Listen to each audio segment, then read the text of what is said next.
Version.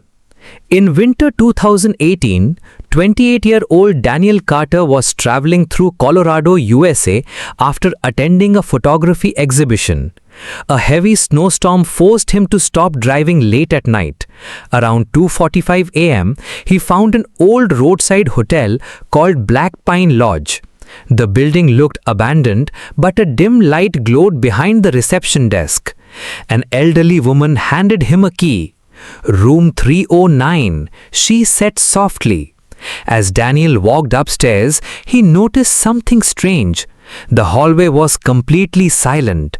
No footsteps, no voices, no sound at all. When he entered room 309, the room seemed normal. There was a bed, a small television, and an old wooden closet. Exhausted, Daniel went to sleep. At exactly 3:13 a.m., he woke up. A faint scratching sound echoed from inside the closet. Scratch, scratch, scratch. Daniel sat up in bed. The sound stopped immediately. He stared at the closet for several seconds. Nothing happened. Trying to calm himself, he lay back down. Then the scratching returned. This time it was louder. Scratch, scratch, scratch. Daniel grabbed his phone and turned on the flashlight. Slowly he walked toward the closet. His hands trembled as he reached the handle. He opened the door. The closet was empty. Nothing was inside. Feeling relieved, he laughed nervously and returned to bed. A few minutes later, he heard another sound. A whisper, very close to his ear.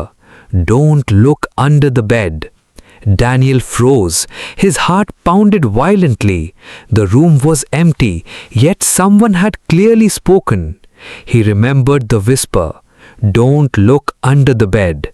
Naturally, he couldn't resist. Slowly, he bent down and pointed the flashlight beneath the bed. At first, he saw nothing. Then his blood turned cold. A pale woman with black eyes was staring directly at him. She was smiling, and she looked exactly like the old receptionist downstairs. Daniel screamed and jumped backward. When he looked again, the woman was gone. Terrified, he ran out of the room and rushed downstairs. The reception desk was empty. There was no elderly woman, only a dusty photography hanging on the wall. Daniel stepped closer. The photography showed the same woman. Below it was a date, 1947, 1983. Confused, Daniel asked a local police officer the next morning about the picture. The officer's face immediately changed. He explained that the woman had once owned the hotel. She had died mysteriously in room 309 over 40 years earlier. Since then, travelers occasionally reported hearing whispers in that room. Many claimed they saw a woman under the bed. Others disappeared without a trace. Daniel checked out immediately. Years later, he still refuses to talk about what happened inside room 309. But sometimes, in the middle of the night, he wakes up hearing the same whisper, "Don't look under the bed." And every time he hears it, he wonders if something followed him home.